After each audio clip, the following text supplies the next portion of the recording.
Hello friends, welcome to my channel my baby care और मैं हूं आपके साथ अर्चना। क्या आपके बेबी का वैक्सीनेशन भी जो है डिले हो गया है, यानी कि लेट हो गया है? जो टाइम था वो टाइम बीत गया है और 1-2 महीना जो है डिले हो गया है।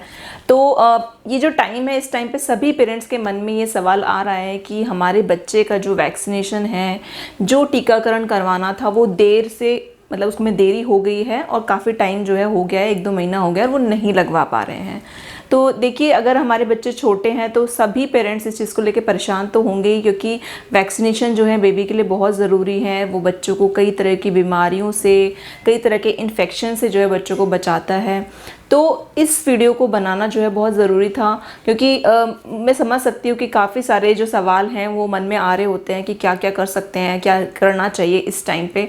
तो मेरे मन में भी इस तरह के काफ़ी सवाल थे, तो मैंने अपने डॉक्टर से बात की और तब मैंने जो चीज़ें पाई हैं उस पर मैं इस वीडियो में बात करने वाली हूँ। मैं इस वीडियो में बात करूँगी कि क्या वैक्सीनेशन बेबी का डिले हो सकता है, डिले कर सकते हैं हम, या फिर जो अगर हम डिले कर रहे हैं, अगर बच्चे के वैक्सीनेशन में देरी हो गई है तो क्या ये खतरनाक हो सकता है बच्चे के लिए?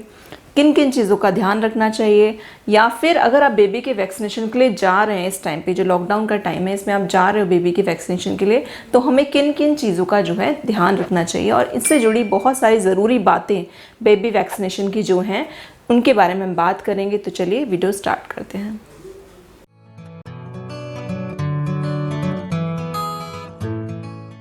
सबसे पहले बात करते हैं उन बच्चों की जो कि इस लॉकडाउन पीरियड में जो है पैदा हुए हैं। तो देखिए, जो बच्चे अभी भी पैदा हुए हैं लॉकडाउन के टाइम पे, तो उनके केस में हमें क्या ध्यान रखना है कि उनके जो इंजेक्शंस हैं बर्थ टाइम वाले, यानी कि जैसे BCG इंजेक्शन होता है, हेपेटाइटिस होता है, पोलियो वैक्सीनेशन है, ये सारी जो चीज़ें हैं ये जब वो हॉस्पिटल में है तभी के तभी जो है उनको लग जाए। वैसे तो लग जाते हैं, बट कभी कभी ऐसा गलती से हो सकता है कि कोई चीज़ मिस हो जाए। तो इसलिए आपको भी ध्यान रखना है कि आप ये नोट करें कि घर आने से पहले आपको ये चीज़ें ध्यान में रखनी है कि बच्चे को जो भी सारे इंजेक्शंस थे जो लग जाने चाहिए थे बर्थ टाइम पे, वो क्या लग गए हैं। ऐसा ना हो कि आप घर में आ गए और आपको वापस जाना पड़े इस टाइम पे कि बेबी का वैक्सीनेशन जो है ये वाला मिस हो गया है। तो इन चीज़ का आपको ध्यान रखना है। और अगर बाय चांस कोई प्रॉब्लम है और जिसकी वजह से डॉक्टर ने आपको बोला है कि आपको 2 दिन बाद, 3 दिन बाद आना ही पड़ेगा और वो बर्थ टाइम पे नहीं मिल पाए थे इंजेक्शंस, तो आपको जाना चाहिए। और जाने के लिए आपको किन किन चीज़ों का ध्यान रखना है, क्या सावधानियां बरतनी हैं, इसके बारे में भी इस वीडियो में आगे मैं बात करूँगी। दूसरी चीज़ जो ज़रूरी है वो ये कि बच्चे को जो भी आप वैक्सीनेशन लगवा रहे हो वो एक सीरीज़ में लगते हैं। मतलब बच्चे की जो एज है उसके हिसाब से वैक्सीनेशन लगने होते हैं। तो आपके पास एक कार्ड होगा जो आपको हॉस्पिटल से मिला होगा कि इस टाइम पे जो है बच्चे को ये वैक्सीनेशन लगवाना है। तो मान लीजिए कि इस लॉकडाउन की वजह से आपने एक वैक्सीनेशन जो है मिस कर दिया है जो बच्चे को 3 महीने में लगना था, और आपका बेबी जो है अब 5 महीने का हो गया है। तो जब भी आप जाएं वैक्सीनेशन के लिए, पहली बात तो अपने डॉक्टर को ये बताना है कि डॉक्टर, हमारा जो ये वाला वैक्सीनेशन है ये मिस हो गया था, ये वाला टीका हम नहीं लगवा पाए थे। तो आपको बताएंगे कि क्या करना चाहिए इस केस में। साथ ही साथ आपको ये भी ध्यान रखना है कि जो वैक्सीनेशन पहले छूट गया था पहले वो लगना चाहिए। उसके बाद जो बाद वाला वैक्सीनेशन है वो नेक्स्ट टाइम पे लग सकता है। कोई भी वैक्सीनेशन मिस नहीं करना है। देखिए, देरी हो रही है पर मिस नहीं करना है, क्योंकि आप यहाँ समझिए कि वैक्सीनेशन का काम होता है कई तरह के इन्फेक्शन से, बीमारियों से बच्चे को बचाना। तो अगर आपने कोई वैक्सीनेशन मिस कर दिया तो हो सकता है उससे आगे बच्चे को प्रॉब्लम हो जाए। तो वो नहीं करना है, मिस नहीं करना है। हम आगे थोड़ा डिले कर सकते हैं, और डिले करने का मतलब है कि जो थोड़ी सी देरी हो गई थी तो जो पहले वैक्सीनेशन मिस हो गया था पहले वो लगेगा, और जो उसके बाद वाला था वो उसके बाद लगेगा, जो पहले मिस हो गया था उसके बाद वो लगेगा। तो इस चीज़ का हमें ध्यान रखना है। एक सीरीज़ में, एक ऑर्डर में वैक्सीनेशन लगते हैं, उसी तरह से लगवाने हैं। ऐसा नहीं करना है कि हाँ पहले वो मिस हो गया था तो वो तो छूट गया, कोई बात नहीं, अब जो आने वाला है पहले हम वो लगवा लेते हैं। तो देखिए, एक सीरीज़ में हर चीज़ को करना ज़रूरी है। ये जो कार्ड है, जो चीज़ें वेबसाइट्स पे भी, गवर्नमेंट वेबसाइट पे आप देखोगे सब जगह लिखा होता है कि इस एज में ये लगना होता है, तो उसका एक मतलब होता है। तो इसी के अकॉर्डिंग चीज़ों को कीजिए, वैक्सीनेशन को मिस बिल्कुल मत कीजिए। अब हम बात करते हैं कि बच्चे का वैक्सीनेशन या टीकाकरण जो है हम कितना डिले कर सकते हैं। डिले मतलब कितना उसको देर अगर मान लीजिए करनी पड़ रही है। देखिए, टाइम ऐसा है कि जिसकी वजह से वैक्सीनेशन डिले हो ही रहे हैं, टीकाकरण में थोड़ी देरी हो रही है, तो कितना हो सकते हैं वो देरी, इसके बारे में बात करते हैं। तो देखिए, जैसे मैंने आपको पहले बताया था कि जब बच्चे का जन्म हुआ है तब से लेके 2 महीने तक जब बच्चा होता है, 2-2.5 महीने का, तो इसमें आपको कोशिश करनी है कि वो सारे वैक्सीनेशन जो है टाइम पे लग जाएं, वो सारे टीके जो है टाइम पे लग जाएं। और अगर किसी भी कारण की वजह से, किसी भी रीज़न की वजह से आप वो भी नहीं लगवा पा रहे हैं जो 2 महीने वाले थे, तो उसमें जो है आपको अपने डॉक्टर को फ़ोन करना है, जहाँ पे भी आप वैक्सीनेशन कराते हो, किसी क्लिनिक पे कराते हो, गवर्नमेंट हॉस्पिटल में कराते हो या किसी भी हॉस्पिटल में करा रहे हैं, तो वहाँ पे आपको एक बार कॉल करके जो है उनसे बात करनी है, उनसे पूछना है कि ये इंजेक्शन लगने थे और अगर इनमें देरी हो रही है तो कोई प्रॉब्लम तो नहीं है, हम कितना देरी हम कर सकते हैं। तो ये बेस्ट होगा, ये इस चीज़ का आपको ध्यान रखना है और इसमें अपडेट रहना है। कार्ड में देख देख के आप एक बार देखते रहिए कि हाँ ये वाला वैक्सीनेशन लगना है, और अपने डॉक्टर को भी इस चीज़ के लिए इन्फॉर्म कीजिए। तो साथ ही जब बच्चा जो है 15 महीने का हो जाता है, उसके बाद जो वैक्सीनेशन लगते हैं वो बूस्टर लगते हैं। मतलब उसको हम 1.5 से 2 महीना जो है देर कर सकते हैं इस टाइम में। देखिए वैसे देरी नहीं करनी चाहिए, अच्छी चीज़ नहीं है, बट क्योंकि ये लॉकडाउन का टाइम है और काफ़ी क्रूशियल टाइम है, तो इस टाइम पे हम 1.5 से 2 महीना जो है देरी कर सकते हैं। उसके बाद आपको, जैसे मैंने पहले बताया, अपने डॉक्टर से बात करनी है, उन्हें इन्फॉर्म करना है कि ये इंजेक्शन लगने थे और वो जो है देर उनमें हो गई है, उनमें डिले हो गया है। तो जैसे ही वो आपको, जैसे वो बताएं उस बारे में, तो आपको उनके अकॉर्डिंग ही वो चीज़ें करनी है। साथ ही साथ फ्रेंड्स, आपको इस क्रूशियल टाइम में, जो टाइम है जिसमें हम वैक्सीनेशन डिले कर रहे हैं बच्चों का, तो एक बहुत ज़रूरी चीज़ जो आपको ध्यान में रखनी है कि बच्चों के साथ जो है हाइजीन, साफ़ सफाई का बहुत ज़्यादा ध्यान रखना है। बच्चे को आप खाना खिला रहे हो, बच्चे को दूध पिला रहे हो, बॉटल्स अच्छे से धुलनी चाहिए, स्टेरलाइज होनी चाहिए। साथ ही साथ बच्चे को आप हाथ से खाना खिला रहे हो या कुछ भी खिला रहे हो तो उसको पहले वॉश करो, अपने हैंड वॉश करो। कोई भी खाना खिला रहा है बच्चे को तो वो सब चीज़ें जो है अच्छे से धुली होनी चाहिए। पानी पिला रहे हो तो बॉइल्ड पिलाओ, उबाल कर पिलाओ। तो मेरे कहने का मतलब है हर चीज़ में साफ़ सफाई होनी चाहिए, कपड़े अच्छे से धुले होने चाहिए, उसके आसपास की चीज़ें वो मुंह में दे रहे हैं वो साफ़ होनी चाहिए। क्योंकि देखिए वैक्सीनेशन डिले हो रहा है तो इसका मतलब है कि बच्चे को इन्फेक्शन लग सकता है अगर उसका ध्यान नहीं रखा गया अच्छे से। तो इस टाइम पे आपको हाइजीन का भी बहुत ध्यान रखना है।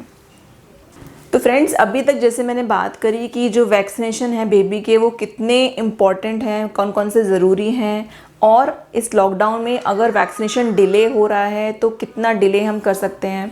तो अब बात करते हैं कि मान लीजिए आप लॉकडाउन के टाइम पे वैक्सीनेशन लगवाने जाना चाहते हैं और जा रहे हैं, तो आपको जो है किन किन चीज़ों का ध्यान रखना चाहिए, इसके बारे में हम बात करते हैं।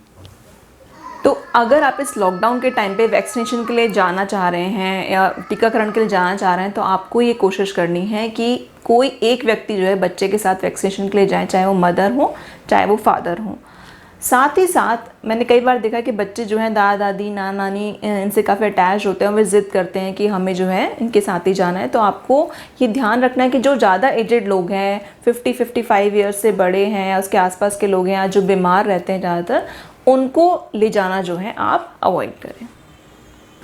अगली चीज़ जो आपको ध्यान में रखनी है कि हमेशा जो है एक अपॉइंटमेंट लें डॉक्टर से, एक शेड्यूल करें। और क्योंकि इस टाइम पे क्या है कि बेबी के वैक्सीनेशन जो है बहुत ज़्यादा भीड़ भाड़ में नहीं हो रहा है, मास में नहीं हो रहे हैं, कुछ कुछ बच्चों का वैक्सीनेशन जो है धीरे धीरे हो रहा है। तो आपको ये ध्यान रखना है कि अपने डॉक्टर से बात करें और जो भी टाइम वो दे रहे हैं आपको, उसके अकॉर्डिंग जो है बेबी के वैक्सीनेशन के लिए जाएँ।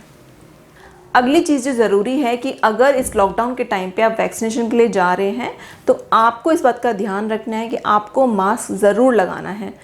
देखिए कई जगह पे बोला जा रहा है, डॉक्टर्स भी मास्क पहनते हैं, तो हमें अपनी सेफ्टी का जो है ध्यान रखना है और हमें जो है मास्क पहनना है। बच्चों को मास्क जो है पहना हम इतने नहीं सकते कि बच्चे नहीं पहनते हैं मास्क को।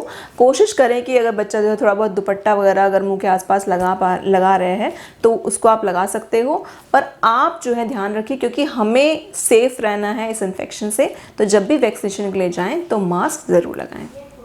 अगली चीज़ कि आपको इस टाइम पे सोशल डिस्टेंसिंग को जो है फॉलो करना है, यानी कि एक उचित दूरी बनाए रखनी है।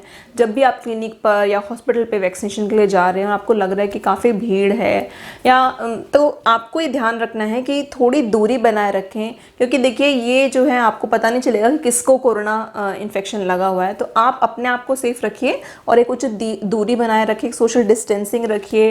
आपका जब नंबर आए तब आप डॉक्टर के पास जाएँ, डॉक्टर से भी बहुत ज़्यादा पास नहीं बैठे, थोड़ी दूरी बनाएं। इनफैक्ट डॉक्टर ही आपको ये बोलेंगे कि थोड़ा सा डिस्टेंस मेंटेन करें। तो इस चीज़ का ध्यान रखना है, सोशल डिस्टेंसिंग फॉलो करना है, यानी कि एक उचित दूरी जो है बना के चलना है।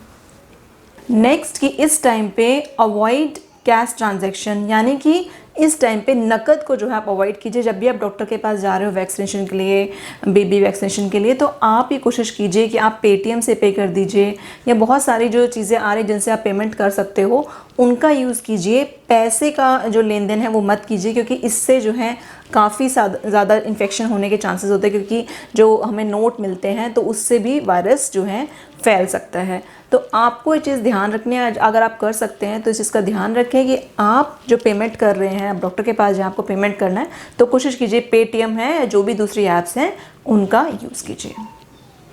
तो फ्रेंड्स, यही थी मेरी आज की वीडियो, और मैं आपको फिर से बोलना चाहूँगी कि इस टाइम पे हमें पैनिक नहीं करना है, हमें परेशान नहीं होना है। बहुत सारे बेबीज़ की वैक्सीनेशन जो है डिले हो रहे हैं, उनमें देरी हो रही है, तो हमें जो भी मैंने बताया वीडियो में उन सब चीज़ों का ध्यान रखना है। कोशिश करना है कि इस टाइम को हम अच्छे से निकाल लें और अच्छे से जो है बेबी की केयर करें, उसके हाइजीन को मेंटेन करें। वैक्सीनेशन जब भी टाइम मिले, जब भी लॉकडाउन ख़त्म हो, तभी जल्दी से जल्दी जाके हम बेबी का वैक्सीनेशन कराएं। इस वीडियो को बनाने का मकसद ये भी था कि कई लोगों ने मुझसे क्वेश्चन किया था कि हमारे बेबी का जो वैक्सीनेशन है वो डिले हो रहा है, उसमें देरी हो रही है, तो हमें क्या करना चाहिए। क्योंकि मैंने एक वीडियो बनाई थी बेबी वैक्सीनेशन पे, अगर आप चाहते हो उसको देखना तो मैं ऊपर लिंक दे दूँगी, आप वहाँ जाके देख सकते हो। तो जब मैंने वो वीडियो बनाई थी तो कई लोगों के क्वेश्चन आ रहे थे फेसबुक पे, इंस्टाग्राम पे, कि हमारे बेबी का वैक्सीनेशन डिले हो रहा है लॉकडाउन की वजह से, तो क्या ये सही है या इससे हमारे बेबी को कोई प्रॉब्लम तो नहीं होगी। तो बहुत सारे ऐसे क्वेश्चन आ रहे थे, तो मैंने कुछ चीज़ें जो हैं रिसर्च की, इस पे अपने डॉक्टर से बात की, और जितनी इन्फॉर्मेशन मैं जुटा पाई वो मैंने कोशिश की कि आप लोगों के साथ शेयर करूँ। आई होप आप लोगों को थोड़ा सा क्लियर हुआ होगा कि क्या क्या चीज़ें ज़रूरी हैं, किन चीज़ों का हमें ध्यान रखना है इस टाइम पर, इस लॉकडाउन में वैक्सीनेशन कितना डिले करना है, क्या क्या कर सकते हैं हम। तो यही मेरा वीडियो था, और अगर आपको मेरी वीडियो ये पसंद आई है तो प्लीज़ लाइक कीजिएगा। आप कमेंट करके मुझे बता सकते हो कि आपको मेरी वीडियो कैसी लगी। अगर आप मेरे चैनल को पहली बार देख रहे हैं तो सब्सक्राइब कीजिए मेरे चैनल को। Thank you.